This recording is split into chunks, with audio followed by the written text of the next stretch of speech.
안녕하세요. 사연 읽어주는 남녀입니다. 오늘도 와주셔서 감사드리며 그럼 오늘의 사연 바로 소개해드리겠습니다. 저는 인천광역시에 사는 40살 여성입니다. 저는 얼마 전까지만 해도 사람들이 소위 골드미스라고 부르는 노처녀였어요. 핑계 없는 무덤 없다고 저도 20대, 30대 내내 제 사업체를 운영하느라 일에 빠져 살다 보니 혼기를 놓쳤지 않겠어요. 주변에서는 마흔을 앞둔 저를 보고 눈이 높아서 시집을 못 가는 거라 말들이 많았지만 정작 저는 사랑을 하고 싶었거든요. 막상 다가오는 남자들을 보면 새파랗게 어린 20대 아니면 나이 많은 재혼남들 뿐이니 연애가 성사될리 만무했죠. 그래서 저는 속으로 이번 생에 나에게 결혼이나 영원한 사랑은 물 건너간 얘긴가 보다 했었어요. 그런데 모든 것을 내려놓은 그때 제 연애 인생에 한 획을 긋는 만남이 생기지 뭐예요.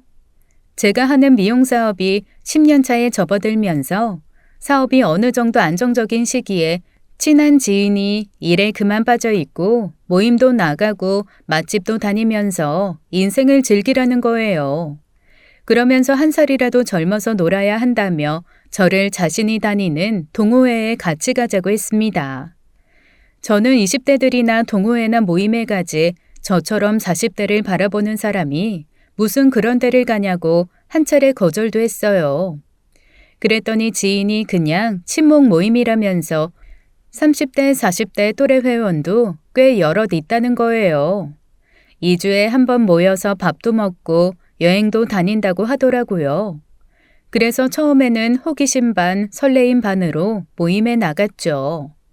동호회에는 주로 20대 후반에서 30대 초반 나이대 사람들이 많았고 그들이 확실히 모임을 주도하더군요. 그리고 그곳에서 저는 약혼자를 만나게 됐고요. 저는 어딜 가도 평범하고 수수하다는 말을 듣고는 했는데 그래서인지 사람들이 모이는 곳에 가면 눈에 띄는 스타일은 아니었어요. 그런데 약혼자는 첫 만남부터 다른 남자들과 다르게 저를 굉장히 매력적인 여자로 만들어주더라고요. 안녕하세요. 저 신입이시죠? 저 김민종이라고 합니다. 오늘 굉장한 신입이 들어온다는 말 들어서 기대했는데 여기 계셨네요. 저 이 동호회 부회장이에요. 궁금한 거 있으시면 뭐든 물어봐 주세요. 반갑습니다. 전 이지선이라고 해요. 나이가 어떻게 되세요? 20대 후반? 네? 저 지금 칭찬받은 거 맞죠? 30대 후반이라면 어떻게 하실래요? 사실 알고 있었죠. 회원 정보 정도는 제가 빠삭하죠. 생각보다 동안이라 많이 놀랐어요. 제가 올해 30인데 저보다 훨씬 어려 보이는데요. 그리고 완전 제 스타일이고요. 그런 말 아무한테나 해요? 우리 전혀 모르는 사이인데 제가 착각하면 어떡해요? 착각하면 어때요?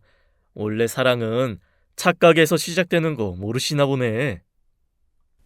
깜빡이도 없이 직진으로 호감을 표시하는 남자를 보면서 많이 당황하기는 했지만 서글서글하고 남자다운 외모가 싫지는 않더라고요. 8살 어린 남자가 저를 매력적으로 본다는데 뭔가 으쓱해져서 기분도 좋았고요. 하지만 그런 마음도 잠시였고 제가 연애에 보수적인 편이라서 그런지 그 후로 모임에 나갈 때면 그 남자와 거리를 두고 적당히 말을 섞었습니다.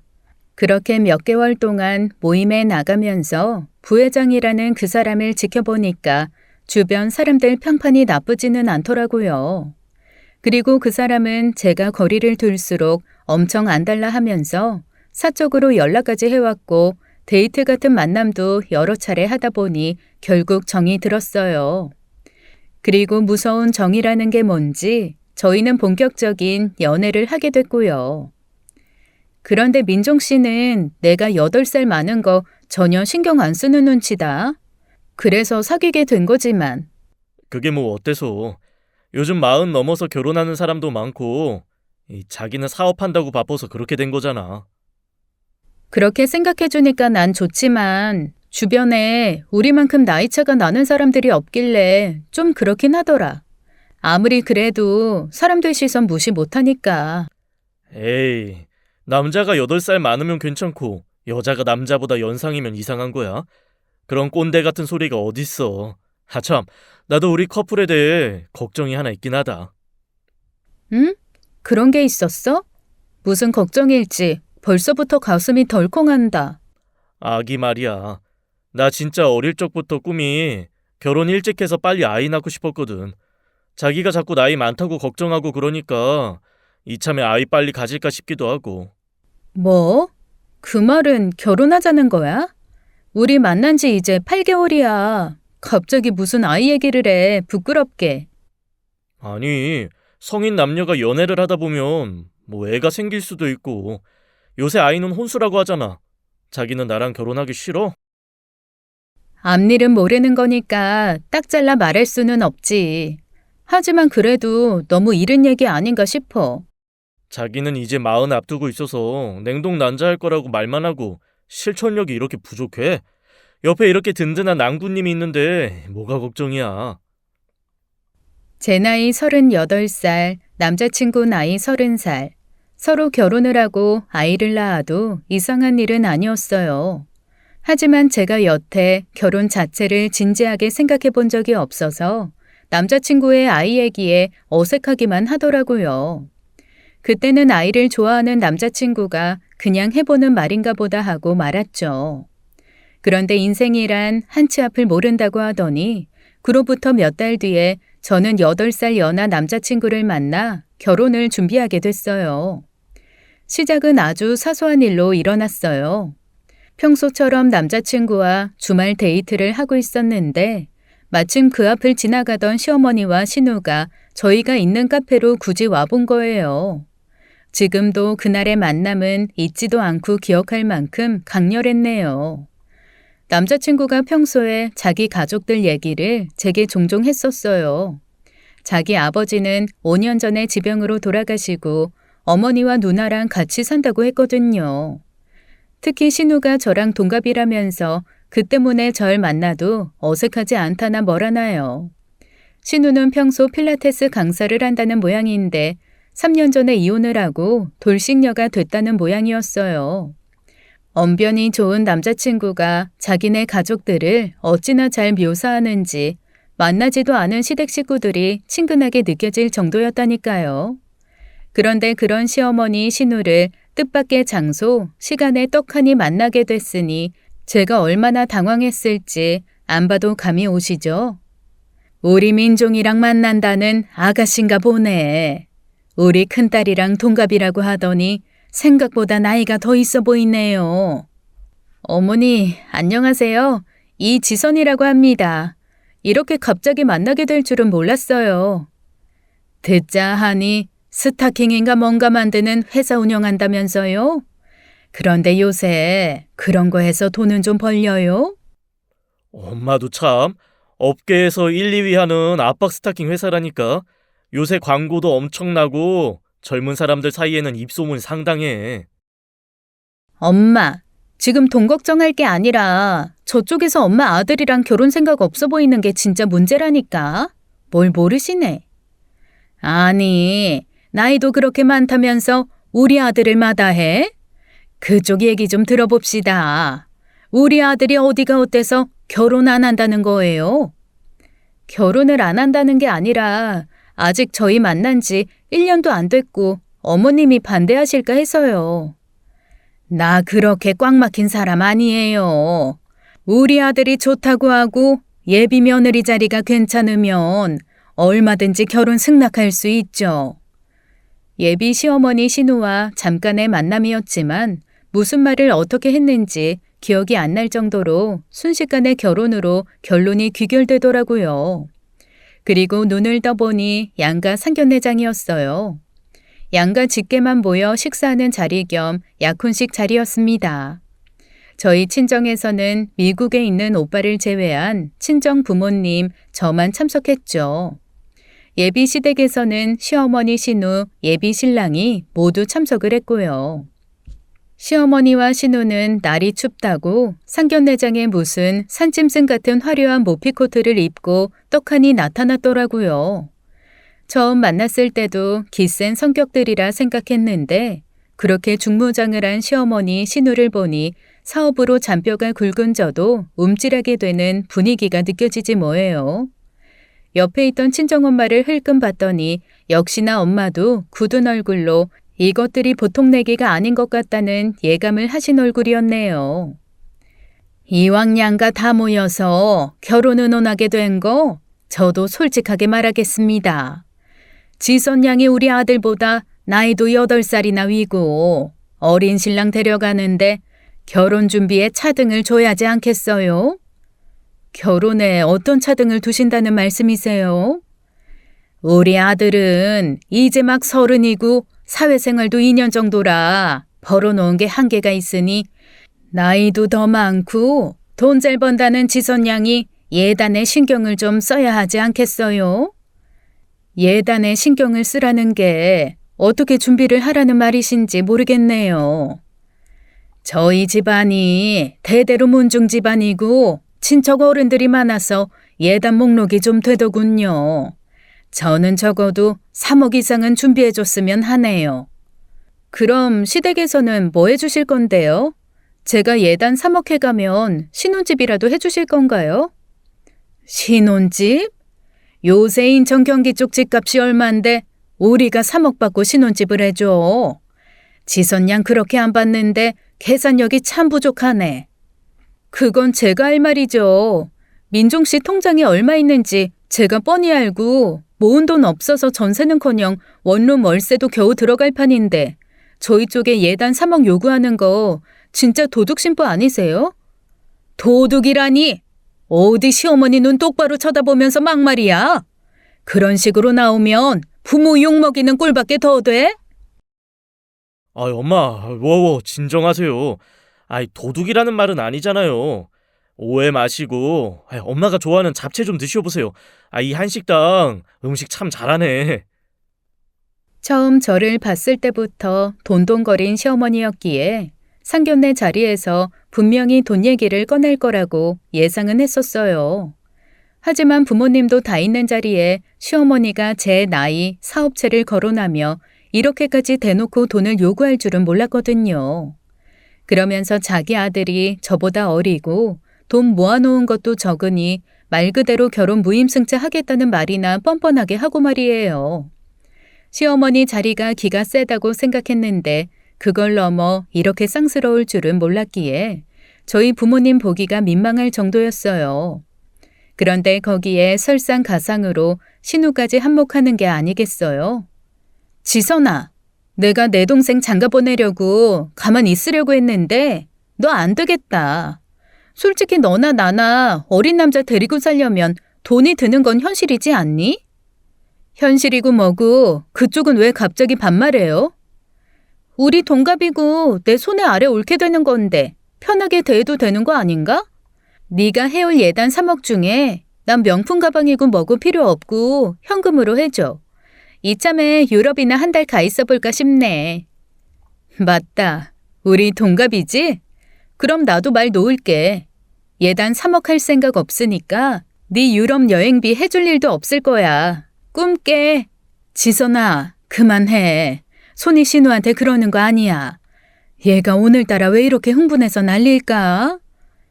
내가 지금 흥분 안 하게 생겼어? 무슨 결혼이 동거래도 아니고 요구하는 것도 정도가 있지. 뭐 안 해준다면 내 동생이랑 결혼은 물 건너가는 거지 뭐. 엄마, 누나, 이렇게 좋은 날에 그렇게 말할 건 또 뭐야. 장모님, 장인어른, 저희 집안이 말이 좀 직설적이에요. 너그러니 이해해 주십시오. 제가 한 잔들 올리겠습니다. 예비 시모와 시누이의 행패에 예비 신랑이 중간에서 제지를 하지 않았다면 상견례 분위기는 진짜 심각하게 냉랭했을 거예요. 평소 화 한 번 안 내시는 저희 아빠 얼굴이 굳어 계셨다면 말 다 했죠. 저는 시어머니의 예단 3억 요구에 뒷목이 땡기다가 예비 시누이가 저에게 반말을 찍찍하면서 자기는 예단을 현금으로 달라는 말에 진짜 온몸에 열이 뻗치더라고요.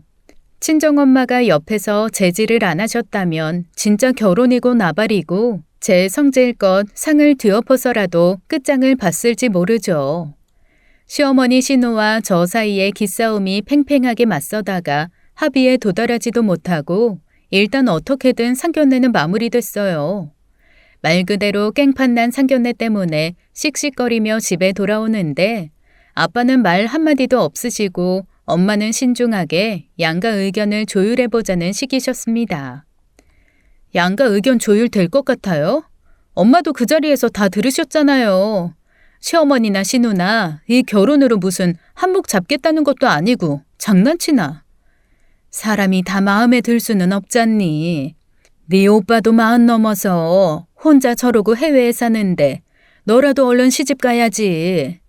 나나 아빠나 너희 남매 둘 다 40 다 돼서 자기 짝 못 찾고 이러는 거 더는 못 보겠다. 그렇다고 저런 집구석이랑 결혼 계속 진행해? 인연이라는 게 쉬 들어와? 그럼 이번 기회 놓치고 40 넘어서 어딜 가서 누굴 만나겠다는 거야? 성질대로 한다고 될 일도 아니야. 네 나이 작은 나이 아닌 것도 맞고 인정할 건 인정해. 나도 민종 씨랑 잘해보고 싶은데 시어머니 신우가 저런 인간들이니까 만정이 다 떨어져서 그래. 네가 데리고 살 서방이 가장 중요한 거야. 일단 예단 문제고 작은 문제는 잘 협상을 해보자. 저는 예비 신랑 나이가 어린 게 무슨 벼슬도 아니고 예비 시댁에서 이런 막말을 들으며 결혼을 해야 하나 싶어서 마음 같아서는 결혼을 업고 싶었어요. 저희 친정 부모님도 평생 남들 다 하는 건 하고 살아야 한다며 제가 노처녀로 있는 걸 안타까워 하셨기에 참으신 거지 아니었으면 벌써 결혼 취소하자고 하셨을 거예요. 특히 친정엄마가 예비사돈 인성이 너무 별로라는 말을 애둘러 말하시는 걸 보니 속으로 꽤나 결혼에 대해 고민하시는 것 같았습니다. 저도 친정부모님과 더불어 상견례 후 시댁 식구들 때문에 결혼 고민을 하고 있었고 예비 신랑은 그런 마음을 알았는지 한동안 제게 전화를 해서 마음을 풀어주기 위해 노력하더라고요. 예비 신랑의 그런 노력이 없었으면 이 결혼 벌써 없고도 남았을 테고요. 하지만 신도 참 짓궂은 면이 있다고 생각이 드는 게 나름 굳건하다고 했던 예비 신랑에 대한 제 믿음이 완전히 박살이 나는 사건이 곧바로 터지고 말았지 뭐예요. 그날은 결혼 준비를 앞두고 예비 신랑과 처음 만난 동호회 사람들에게 결혼 발표도 하고 저희 커플이 대접을 하는 자리였어요. 사실 예비 신랑을 만나는 걸 모임에서 뒷말이 나올까 싶어서 제 지인을 제외한 모든 회원들에게 비밀로 연애를 하고 있던 참이었거든요. 주말 경기도 외곽 캠핑장에 20명 남짓한 동호회 사람들이 모여 격이 없고 편한 분위기로 수다도 떨고 게임도 하고 재미난 시간을 보내고 있었어요. 그러다 분위기를 보고 예비 신랑이 사람들에게 할 말이 있다며 저희 결혼에 대해 솔직하게 발표해버렸죠. 저야 기껏 동호회를 나간 지 1년 남짓이었지만 예비 신랑은 4년이나 동거동락했던 사이다 보니 동호회 사람들이 놀라다 못해 경악하는 사람들도 있더군요. 한 차례 소란 같은 충격이 지나고 저희 커플은 축하 인사를 받았고 사람들이 올해 가장 쇼킹한 뉴스라고 너도 나도 말을 했어요. 그러고 나서 저녁 때가 되어 저희 커플이 준비해온 음식들을 저마다 할 일 분담을 해서 조리하는 참이었죠. 음식 재료를 손질하러 간 회원들이 생각보다 인원이 적길래 제가 일손을 도우러 캠핑장 주방에 들어설 때였어요. 민종 씨가 저 회원분이랑 결혼할지 꿈에도 몰랐네. 하긴 2년 전에도 회원 중에 나이 많고 돈 많은 연상녀 콕 집어서 만나긴 했었잖아. 어지간히도 돈이 좋나 봐. 자기보다 8살이나 나이 많은 여자라니. 비도 좋아? 그러니까 원래 민종 씨 여자는 연계가 최고라고 말하고 다니던 사람이잖아. 성격은 사교적이고 좋은데 연애 쪽으로는 영 사람이 아니올시다야. 그런데 그때 만난 연상녀랑은 어떻게 헤어졌는지 알아요? 그 연상녀가 민종 씨네 집 빚도 갚아주고 거의 결혼식 전까지 갔다가 여자분 사업이 휘청이는 바람에 민종 씨가 파토냈을걸요? 어머, 역시 돈 보고 여자 만나는 거 맞네. 이번에 저 여자분도 사업체가 꽤나 유명하고 매출이 장난 아니라던데? 저 여자분 신입으로 들어올 때 이미 돈 많은 골드미스 사업가라고 소문 파다했잖아요. 어쩐지 첫날 만날 때부터 아예 딱 집어서 작업 들어가더니만. 결국 결혼까지 진행시키는 거 보면 민종 씨도 대단한 사람이야. 저 여자분도 안 됐다. 사랑도 아니고 돈 때문에 결혼하는 것도 모르고 말이에요. 이번엔 얼마나 갈지 모르겠네. 사람은 다 끼리끼리 만나요. 아마 저 사람도 민종 씨랑 다를 거 없을걸? 다 늙어서 8살 어린 남자 만나는 거 봐요. 불쌍해 할 필요 없다니까. 동호회 여성 회원 둘이 음식 손질을 한다고 주방 싱크대에 뒤돌아서 수다에 한창 빠져 있는데 가만히 얘기를 들어보니 저랑 예비 신랑 얘기더라고요. 그리고 그저 그런 얘기가 아니라 예비 신랑이 연상녀 킬러고 돈 보고 여자 만난다는 적나라한 얘기였어요. 누가 저에게 대뜸 예비 신랑이 사랑보다 돈을 중요시한다고 했다면 무슨 말도 안 되는 소리냐며 뭐라고 한마디 했겠지만 동호회 회원들이 말한 예비 신랑의 얘기에는 제가 반박할 수 없는 촉이 있었습니다.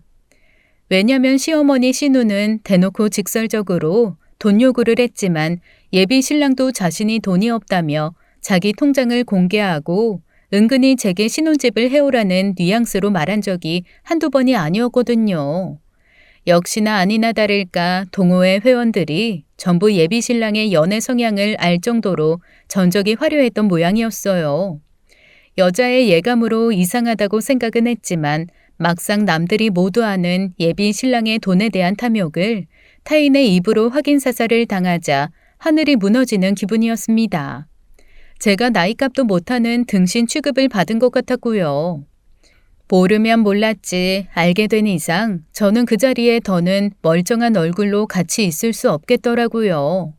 바로 예비 신랑이 있는 곳으로 가서 확실하게 따져 물으러 찾는데 하필 이 인간이 보이지도 않더라고요. 그런데 그때 캠핑장 구석진 공터에서 담배 연기와 함께 예비 신랑 목소리가 들려오는 게 아니겠어요? 뭐야, 진짜 그 여자랑 결혼해? 너도 참 돈 냄새 맡는 데는 일가견이 있다. 아이, 그것도 능력이고 대단하다. 자본주의 세상에서 너무 당연한 조건 아니야. 내가 경제적 능력이 부족하다면 만날 상대는 당연히 돈 보고 만나야지. 저 여자분 사업체 말만 번듯하고 저번처럼 종이회사면 어떻게 할래? 아유, 이번에는 확실해. 내가 여러모로 다 알아봤어. 알부자도 받고 일단 결혼하면 내 앞으로 집이랑 재산 좀 뜯어낼 대로 다 해놓고 조용히 정리하고 이혼해야지. 너도 징하다. 아이, 꼭 그렇게 돈에 환장해야겠냐? 네 월급도 그렇게 나쁘지 않잖아. 요즘 세상에 직장 월급만으로 어떻게 먹고 사냐? 네 말대로 이렇게 한탕 해먹을 기회도 매번 오는 거 아니야. 나이 1살이라도 어릴 때 늑다리들한테 어필해야지 먹히지. 아유, 자랑이다. 이 돈벼락 맞을 새끼야. 피가 거꾸로 솟는다고 하죠. 저는 태어나서 처음으로 그런 기분을 맛봤습니다. 제가 충격으로 넋이 나가서 그런 둘을 바라보고 있자 예비 신랑과 티격태격 이야기를 하던 남자 회원이 저를 먼저 발견하더군요. 그러고는 경악해서 예비 신랑을 툭툭 치자 이윽고 저를 바라보던 예비 신랑의 얼굴이 유령같이 허옇게 질리는 게 아니겠어요. 저는 피를 토하는 절망적인 심정으로 예비 신랑에게 소리쳤습니다. 내가 미친년이지. 네 엄마나 누나가 그런 인간들이면 너도 똑같은 인간일 텐데. 그 밥에 그 나물인 것도 모르고 너를 믿고 있었으니. 지선아, 내 얘기 좀 들어봐. 그런 거 아니고 지금 얘 이 얘기들은 그냥 남자 놈들끼리 농담 따먹기 한 거야. 와, 이게 현장에서 딱 잡혔는데도 나를 호구 등신으로 보네. 어디까지 막 나갈래? 이 사기꾼 놈아. 너 같은 건 사기 결혼죄로 콩밥 처먹어야 돼. 아무리 그래도 그렇지 사기꾼? 이게 선 세게 넘네. 말이면 다인 줄 아냐? 상견례 때 이미 너희 집안 인간들한테 만정 떨어졌을 때 정리했어야 하는데 뭐 대단한 남자 만났다고 내가 내 눈 찔렀는지 몰라. 다 늙어가는 거 아니지. 다 늙은 년 구제해 주려고 했더니 뭐가 잘났다고 콧대를 높여? 돈 빼면 볼 것도 없는 년이. 그래, 이제야 네 속마음이 나오는구나. 오냐, 어디 늙은 년한테 죽기 직전까지 얻어 터져 볼래? 야, 이거 안 놔? 너 폭행죄로 고소해버리기 전에 이 손 놔! 내가 폭행죄로 고소당하기 전에 네 놈이 사기죄로 먼저 철컹철컹 할 줄 알아. 야, 아직 새파랗게 어린 게 남한테 기생충처럼 빌붙어 살 생각 말고 똑바로 살아. 이 누나 가르침 허투루 듣지 말고 새겨들어. 알았어? 아이씨, 항복이라고! 아이, 살려줘, 제발! 제가 감정이 폭발해서 이성을 잃은 채 그간 연마한 주짓수로 예비 신랑을 단죄하고 있자 동호회 사람들이 소란을 듣고 하나둘씩 저희가 있는 곳으로 모여들었어요. 인간이 호랑이를 만나도 주짓수만 배웠다면 살아남을 수 있다는 누군가의 말처럼 무력으로 예비 신랑을 지디기고 있으니 보다 못한 제 지인이 나타나서 말리더군요. 왕년에 제 성질 같았으면 예비 신랑이고 나발이고 전치 5주 이상은 끊어줬을 텐데 사람들 이목도 있고 해서 어깨 탈골시키는 정도로 끝이 났죠.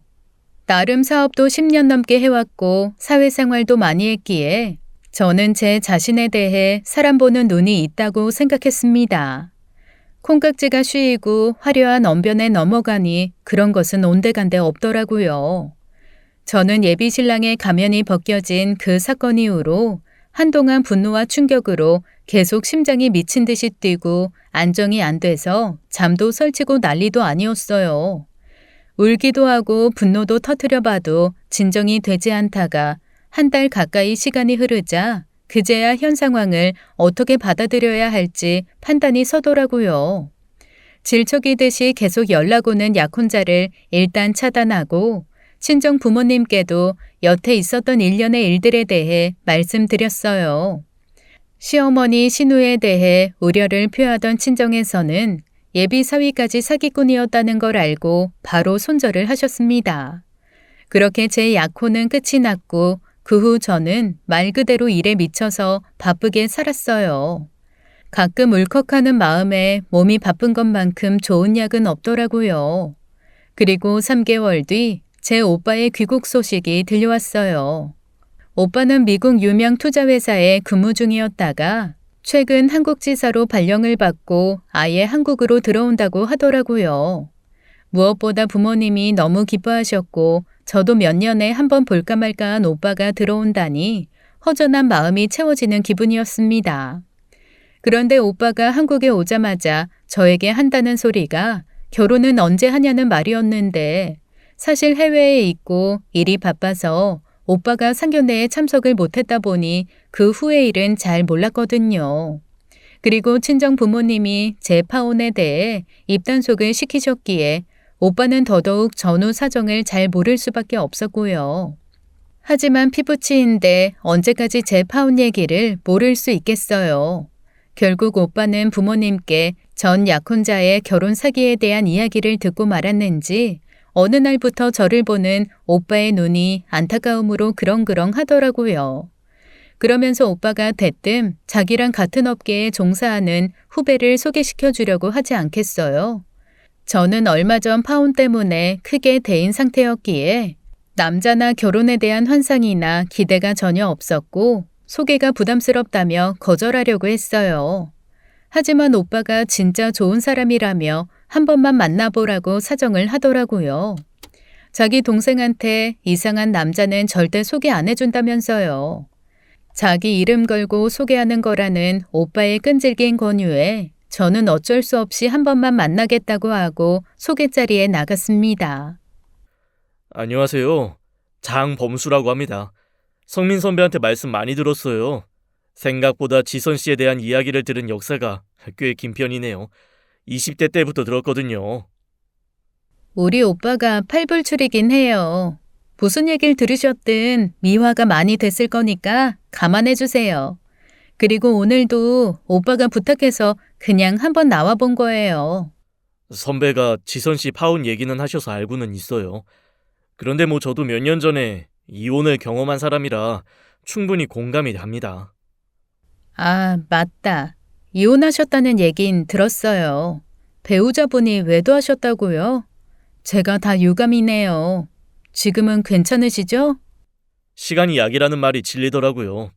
저도 이제 5년 정도 돼서 해탈한 상태예요. 지선 씨도 얼른 털어버리시고 새 출발하셨으면 좋겠어요. 만약 가능하다면 저에게 지선 씨 옆에 있을 기회가 왔으면 더 좋겠고요. 말씀만이라도 기분 좋네요. 그래야죠. 제가 생각보다 굉장히 진취적인 신여성이거든요. 그렇습니까? 지선 씨는 선배가 말한 대로 솔직하고 멋진 분이네요. 오빠가 자기 후배에 대해 소개하기를 30대 초반에 이혼을 하고 현재 솔로로 지내는데 사람 인품도 좋고 투자 업계에서도 이름난 사람이라고 하더라고요.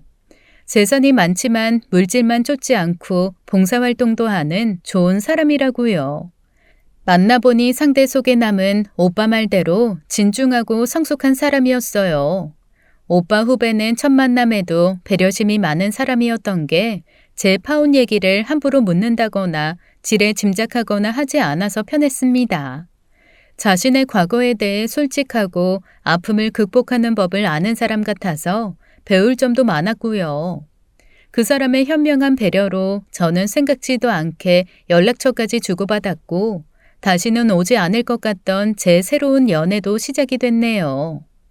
역시 남자는 남자가 봐야 한다고 오빠의 소개로 만난 새 남자친구와 안정적인 연애를 한 지도 반년이 넘어가던 어느 날 저희 오빠가 제게 자신도 만나는 여자가 있다며 부모님께 말하기 전에 저에게 소개를 하겠다고 하지 않겠어요? 언제나 일에 빠져서 여자는 등한시하던 오빠에게 애인이라니. 제가 근래 들었던 어떤 소식보다 반가웠기에 저는 기꺼이 두 팔 벌려 환영했습니다. 오빠의 오랜만에 행복해하는 목소리를 들으면서 만나고 있다는 여자의 사진을 보는 순간 저는 제 눈을 의심할 수밖에 없었어요. 왜냐면 오빠와 환하게 웃으며 안고 있는 여자가 익히 제가 알고 있는 얼굴이었거든요. 바로 제 전 약혼자의 누나였어요. 오빠는 제가 정적으로 굳은 모습이 이상하지도 않은지 여전히 자기 여자친구에 대한 칭찬을 늘어놓더라고요. 어떻게 이런 징글징글한 인연이 있나 싶고 현실이 아니었으면 좋겠다 싶었어요. 친오빠라서가 아니라 오빠는 어릴 적부터 선하고 가정적인 좋은 사람이었고 지금은 연봉 4억에 주식 부자라 어떤 여자가 와도 아까울 정도로 잘난 남자였거든요. 그런데 그런 오빠가 늦은 나이에 만난 상대가 하필 그 막장 전남친의 누나라니요. 지난 상견례에서 저에게 예단을 현금으로 내놓으라고 반말을 찍찍 시전하던 전남친 누나를 떠올리다 보니 오빠에게 뭐라 말을 해야 할지 모르겠더군요. 말문도 막히고 숨도 막혀와서 억지로 쥐어짜낸 목소리로 겨우 오빠에게 말을 할 수 있었어요. 혹시 이 여자분 어디서 만났어? 이름은 뭐야? 이야, 내 동생이 드디어 오빠의 연애에 관심을 가지나 보네. 김소연이라고 필라테스 강사야. 친구 소개로 만났어. 오빠는 이 사람 어디가 좋았어? 그냥 사람이 솔직하고 유쾌하고, 그리고 예쁘잖아. 하여간 남자들이란 그놈의 예쁜 여자에 집착하는 건 어리거나 나이 들어도 여전하네. 오빠 오랜만에 연애하는데 응원 좀 해주라. 나 이 사람 직접 만나게 해줘. 내가 직접 만나서 확인해 볼 것도 있고. 그래, 내가 하고 싶은 말을 네가 해주니까 좋다. 꼭 약속 잡아볼게. 그렇게 오빠의 새로운 연애 상대를 알게 되고 그 전남친 누나와 오빠가 결혼까지 생각하는 진지한 사이라는 걸 직접 듣게 되니까 그 후로 잠이 안 오더라고요. 어떻게 하늘이 하필 이런 운명의 장난을 치나 싶어서 원망도 되고 오빠와 전남친 누나를 같이 만나기로 한 일주일의 시간들이 마치 몇십 년 같이 느껴졌어요. 다른 어떤 남자가 전남친 누나와 만난다면 불쌍한 중생이구나 하고 관심을 껐겠지만 상대는 제 친오빠였어요. 전남친 누나의 쓰레기 인성을 알고 그 집안 인간들 심보를 알고 있는 이상 그냥 두고 볼 수는 없겠더라고요. 주말 조용한 외곽에 자리 잡은 카페에 저는 먼저 자리를 잡고 있었습니다. 그 여자를 만나면 무슨 말을 할지 그 인성 빠은 인간은 어떻게 나올지 새삼 예측할 수가 없더군요. 제가 이런저런 잡생각에 빠져 있다 보니까 멀리서 오빠와 그 여자가 다가오는 게 보였어요. 지선아, 여기는 내가 결혼 약속한 김소연 씨. 서로 곧 가족이 될 거니까 인사해. 안녕하세요. 굉장히 낯이 익으신 분이네. 내가 예전에 알던 아주 대단한 인간이랑 닮으셨어. 안녕하세요. 김소연입니다. 성민 씨한테 얘기 많이 들었어요. 반갑습니다. 지선이 네가 보다시피 소연이가 내 아이를 가졌어. 우리 곧 양가 인사드리고 식 올리려고 해. 이 사람이 오빠 아이를 가졌다고? 진짜 오빠 아이야? 당연히 나랑 연애하는 와중에 가졌으니까 내 아이지. 미리 조카 생겼는데 기쁘지 않아? 아이, 너 표정이 너무 안 좋은데 왜 그래? 아, 일이 복잡해지네. 아주 가관이고 징글징글해. 오빠, 나 길게 말하고 싶지 않아서 그러는데 먼저 가볼게. 정 그 여자를 만나기 전에는 큰 소리도 내고 싸울 각오를 하고 자리에 나갔는데 임신이라는 이야기를 들으니 기함을 해서 전의가 상실되더라고요. 그 여자도 저를 보고 속으로 캥기는 무언가가 있는지 말을 아끼고 묵묵부답으로 앉아있기만 하고요. 저는 오빠가 뭐라 하던 말던 그 여자와 함께 있는 공간 자체가 숨막혀서 일단 자리를 떴어요. 그 왼수 같은 여자가 하필이면 제 조카를 가졌다니 도저히 믿을 수도 없고 기분이 나빠 그 자리에 못 있겠더라고요. 저는 뜬 눈으로 지새운 다음 날 도저히 못 참겠어서 오빠 회사를 무작정 찾아갔어요. 그리고 오빠가 만나는 그 여자가 사실은 제 파혼자의 누나인 인성 쓰레기녀라고 밝혔죠. 오빠, 내가 할 말이 있어서 이렇게 갑자기 찾아왔어. 사실 오빠가 곧 결혼할 거라고 한 그 여자 내가 아는 사람이야. 뭐? 아이, 소연이를 네가 알아? 어떻게 그런 일이? 아이, 어제 혹시 네가 그렇게 먼저 쌩하게 간 것도 그거랑 연결된 일이야? 응, 맞아. 그 여자 내 파혼자 친누나야. 나한테 현금 예단 3억 요구했다는 그 뻔뻔한 신우라고. 뭐? 말도 안 돼. 아이, 소연이 그런 무례한 사람 아니야. 네가 잘못한 거 아닐까? 오빠, 그러기엔 우리 부모님도 상견례에서 신우가 하는 행동 보고 얼마나 치를 떠셨는지 몰라. 이 결혼 안 될 거야. 나도 반대고. 하지만 지선아, 아이, 그 사람 내 아이를 가진 여자야. 결혼을 반대하고 뭐고 다른 선택권이 없어. 그리고 이미 지난 과거 때문에 포기하기엔 아이가 너무 커. 왜 하필 그 여자야? 전 남편하고도 외도 문제로 이혼했다는데 왜 그런 여자를 오빠가 만난 거냐고. 일단 확실한 사정을 알게 되고 부모님께 말씀드려보고 결정하자. 그때 가서 파혼해도 늦지 않으니까. 너도 다시 한번 생각해주고. 오빠 눈에 지금 콩깍지가 씌어서 힘들겠지만 그런 여자랑 일평생 살면서 고통받을 오빠 생각하면 어쩔 수 없어. 마음 단단히 먹고 오빠 말대로 부모님하고 상의하자. 제 예전 파혼 얘기와 그 여자의 행동 거지를 하나하나 다 말하면서 오빠의 마음을 설득했지만 책임감 강한 오빠는 이미 자기 아이를 가졌다는 이유만으로도 그 여자를 옹호하고 보호하더라고요. 물론 부모님도 반대할 거고 증인이라는 제 말에 오빠가 흔들리는 모습이 보였지만 역시 자기 아이를 가졌다는 문제로 망설이는 게 분명했어요. 그렇게까지 하고 싶지 않았지만 신우의 밑바닥을 드러내기 위해서 제 주변에 도움을 요청해서 신우의 뒷조사를 할 수밖에 없었네요. 제게는 고등학교 때부터 친한 친구 둘이 있었는데 잡학 박사들로 정보 수집이나 SNS에 빠삭한 전문가들이었어요. 친구들을 간만에 만나 단도직입적으로 오빠의 약혼 문제, 아이 문제를 말하며 그 여자의 뒤가 구려서 어떻게든 정리를 할 만한 증거가 필요하다고 했죠. 역시나 친구들은 저희 오빠가 좋은 사람인 걸 알았기에 바로 저를 도와주기로 했어요. 특히 제가 그 여자 남동생과 약혼까지 했던 사이라서 그 여자의 SNS를 쉽게 찾을 수 있었고 접근하기도 쉬웠지 뭐예요. 야, 그 여자 SNS만 일주일 넘게 털었는데 무슨 노출 사진이 이렇게 많아? 아무리 필라테스 강사라도 그렇지. 헐벗은 사진이 90%라는 게 말이 돼? 이거 완전 관종일세. 이런 년들 뻔하지 뭐. 벗어 제낀 사진 올리고 몸매 부각시켜서 돈 벌어 먹는 년들이잖아. 너희 오빠는 하필 이런 머리에 든 것도 없는 애한테 걸렸다니? 그냥 우리끼리 이렇게 이 여자 평하는 걸로는 안 되는 거 알지? 확실히 이 여자가 문제가 있고 뒤가 구리다는 걸 증명할 만한 증거가 필요해.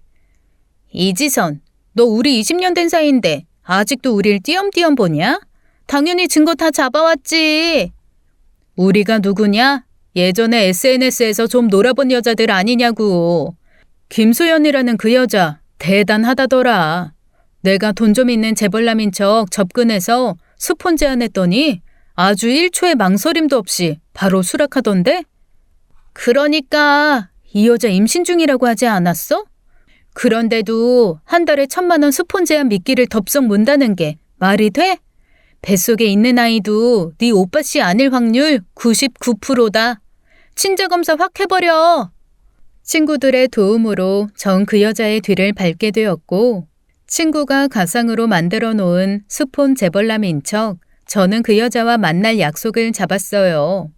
그리고 저희 오빠에게 이런 상황으로 그 여자를 만나기로 했다니까 처음에 순진한 저희 오빠는 아이까지 가진 여자가 설마 그런 짓을 하겠냐며 믿지 않더라고요. 그래서 오빠에게 그 여자가 SNS로 스폰 제안을 수락하고 약속까지 잡는 정황을 빠짐없이 다 보여줬습니다. 그리고 충격을 받은 오빠에게 만약 그 여자가 스폰 재벌남과의 약속 장소에 나타난다면 파혼과 더불어 뱃속 아이의 친자 확인 소송을 같이 하자고 말했어요. 오빠의 그러겠노라는 약속을 받아낸 후 스폰 제안남으로 만나기로 한 호텔 로비에서 그 여자를 기다리는데 아니나 다를까 그 여자가 약속 장소에 나왔더라고요. 저는 일단 오빠에게 호텔 로비 한켠에 숨어 있어 달라고 부탁했어요. 제가 먼저 그 여자를 상대하고 있을 테니 상황을 보고 난 후에 오빠 보고 나타나 달라고요. 역시나 호텔에 나타난 그 여자는 수폰남을 찾아 두리번거리는 모습이다가 마침내 저를 발견하고 대경실색을 하더라고요. 역시나 당신은 이런 인간이었어. 아이까지 가진 여자가 스폰 재벌남하고 약속을 해? 무슨 말이야? 그걸 네가 어떻게 알아? 왜 몰라? 그 수폰 재벌남이 난데. 하여튼 머리에 든 게 돈밖에 없지? 네 뱃속에 아이가 다 불쌍하다. 미쳤어? 이거 사기꾼 아니야. 네가 뭔데 나한테 이런 짓을 벌여?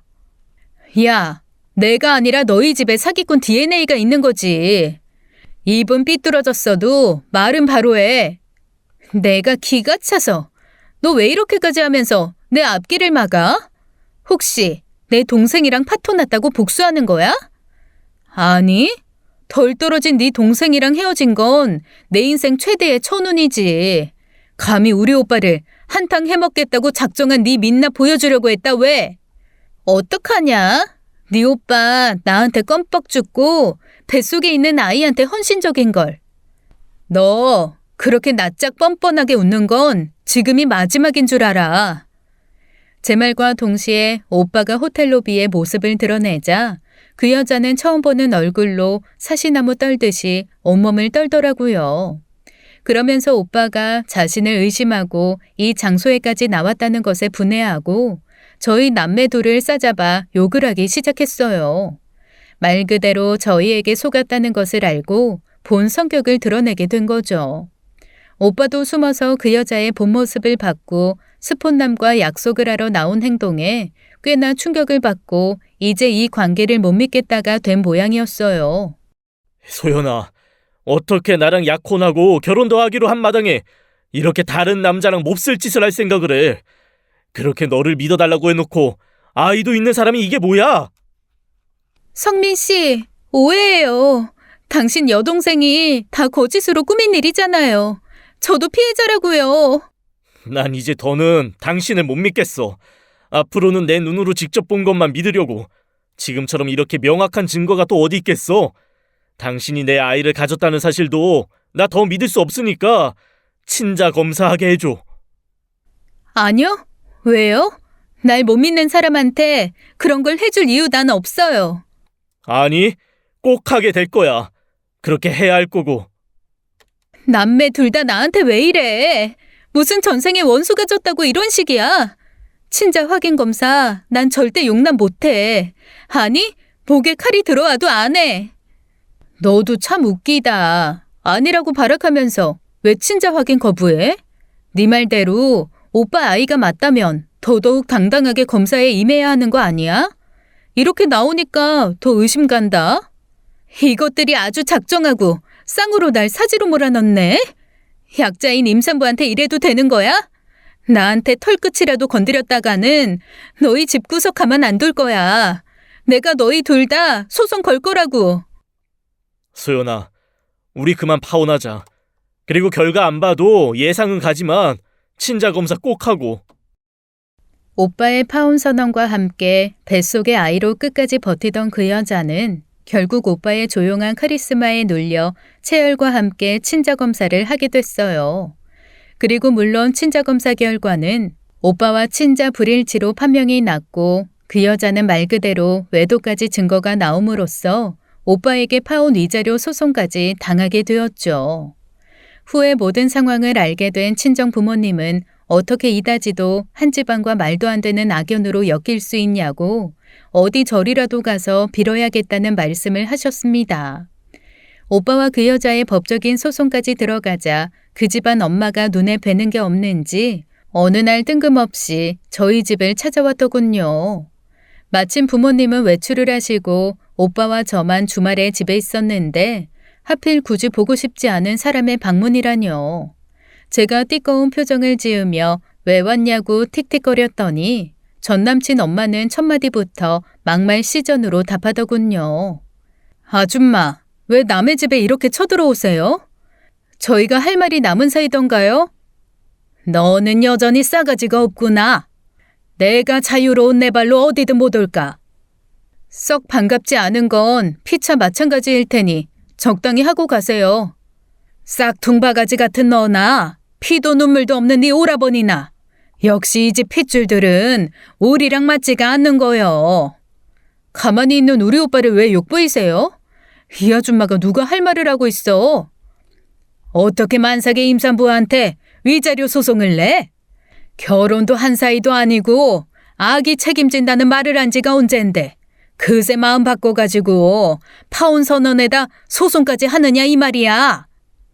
아주머니, 당신 딸이 우리 오빠한테 한 짓이 있는데 뻔뻔하게 그런 말이 나와요? 그런 개소리 시전하실 거면 가세요. 경찰 부르기 전에.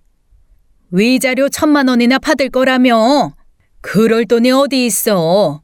왜 생돈을 우리 보고 내라는 거냐고. 못 내. 그 돈 아까워서 절대 못 낸다고. 얼른 소송 취하해. 내가 너희 집구석 가만 안 둘 거야. 알겠어? 악을 쓰며 위자료가 아까워 못 낸다는 전남친 엄마의 발악에 오빠가 안 좋은 얼굴을 하길래 저는 괜히 오빠 마음이 약해질까 싶어 개념 없는 그 아줌마를 쫓아내고 오빠를 달랬어요. 이건 인류애적인 마음이나 동정을 떠나 그 여자가 다시는 그런 짓을 못하도록 해야 하는 거라고 설득했죠. 그냥 순순히 물러날 전남친 누나 집구석이 아니라는 걸 알았지만 마지막 발악처럼 저희 집에 찾아와 협박하고 소리를 지르는 전남친 엄마를 보면서 그냥 가만히 이렇게 마무리 짓는 건 아닌 것 같더라고요. 전남친도 동호회를 통해 제가 새 남친이 생긴 걸 알고 이상한 헛소문을 내고 다니는 걸 알았기에 저는 뭔가 조치를 취할 필요가 있다고 생각을 했어요. 그리고 무엇보다 그놈의 사기꾼 가족들에게 또 다른 피해자가 나올 것이 안 봐도 뻔했기에 더는 미룰 수 없겠더라고요. 결국 저는 전남친 누나 SNS 정보 수집을 함께했던 친구들을 동원해서 전남친 놈이 다니는 중견기업과 동호회, 그놈의 누나가 다니는 스포츠클럽 등등의 그 가족들의 만행을 폭로하는 전단지를 밤에 몰래 뿌리고 왔어요. 21세기에 무슨 삐라 같은 전단지를 뿌리냐고 할 수도 있겠지만 아직 이 세상은 아날로그적인 게 확실히 먹히는 사회거든요. 아니나 다를까 간밤에 일어난 전단지 사건은 그것들 회사에서 이상한 소문들로 점점 부풀어 올랐고 급기야 전 남친과 그놈 누나가 조직적으로 사람 돈을 보고 한탕주의를 한다는 소문까지 돌며 분위기가 흉흉해졌다고 하네요. 그리고 그와 더불어 여태 실제 피해를 받을 뻔한 사람들이 하나둘씩 증언을 하기 시작하면서 제가 뿌린 전단지와 함께 소문이 구체적인 공론화가 돼버렸고요. 저희 가족들은 그냥 똥을 쓰이게 밟았다고 생각하고 조용히 정리하려고 했는데 이것들이 자꾸 우리 가족을 건드리니까 일이 이렇게 된 거였죠. 결국 전남친 놈은 그 전에 건드린 연상녀들 몇 명이 들고 일어나고 고소하면서 회사에서는 부적격한 직원으로 찍혀서 결국 잘리게 되었고 오래 다니던 동호회에서는 제명당하는 치욕을 맛봤다고 하더라고요. 물론 그놈 누나도 다니던 필라테스 학원 및 강의에서도 얼굴을 내밀지 못하게 됐고요. 그렇게 돈돈거리던 전남친 엄마가 자식 둘 다 일을 그만두면서 밥줄이 딱 끊기고 저희 오빠에게도 위자료로 1,000만 원가량 지급하라는 판결이 났는데 멀쩡한가 모르겠네요. 그 후 2년이 지난 지금 많은 것들이 좋은 방향으로 변했고 오히려 액땜했다 생각하고 행복이 무엇인지를 생각하는 인생의 터닝포인트가 됐다고나 할까요? 그 집안 식구들을 생각하면 아직도 오빠와 저는 말수가 적어지기는 하지만 이제는 저와 오빠 옆에 좋은 사람이 함께하고 있어서 잊어가고 있어요. 사람에 대한 실망과 배신으로 많이 힘들었지만 사람은 사람으로 잊어야 한다는 건 맞는 말인 것 같네요. 사실 오빠에게 소개받은 분과 연애를 하기는 했지만 진짜 결혼까지 갈 수 있을까 하는 마음이 반반이었거든요. 아마 그건 제 상처에서 오는 거부감이 컸을 테지만 그런 제 마음을 보듬어주고 기다려준 그분의 배려가 있었기에 결혼까지 무사히 하게 된 것 같아요. 그렇게 저는 과거의 아픔을 뒤로하고 지금의 남편과 미래를 약속하게 됐고 이제는 제 뱃속에 우리 아이가 자리 잡고 태어날 날만 손꼽아 기다리고 있어요. 성실하고 자기 가족을 사랑하는 이 남자와 결혼을 하고 여기까지 온 게 제 삶의 축복 같다고나 할까요? 전 남친과 그 집안의 폐악질에 힘들어한 적도 있지만 생각해보면 그때 파혼을 하고 문제가 있었기에 지금의 행복이 더 소중한 것이 아닌가 싶습니다. 전 남친과 파혼하길 잘했고 오빠의 사기 임신과 결혼을 막은 것도 잘한 선택이고 말이죠. 무엇보다 오빠도 이제 좋은 새언니를 만나 결혼을 앞두고 있는데 진짜 좋아하는 모습이 눈에 보이니까 저도 피부칠해서 그런지 너무 기쁘더군요. 저희 부모님은 더 행복해 하시고요. 지금 혹시 여러분의 인생에 고난과 힘듦으로 가득 차 있다는 생각이 드시나요? 그럼 이제 당신의 운이 바닥에 도움닫기를 하고 다시 뛰어오르는 시기라는 걸 느껴보세요. 그리고 그 마음으로 무엇이든 새로운 도전과 시도를 해보시길 바랍니다. 그것이 일이든 사람이든 당신을 새로운 삶으로 이끌어 줄 거예요. 그렇게 다른 누구보다 지금의 나를 온전하게 받아들이고 사랑해 주세요. 지금까지 사연 읽어주는 남녀였습니다. 끝까지 시청해 주신 여러분 감사드리며 저희는 다음 사연으로 돌아올게요. 감사합니다.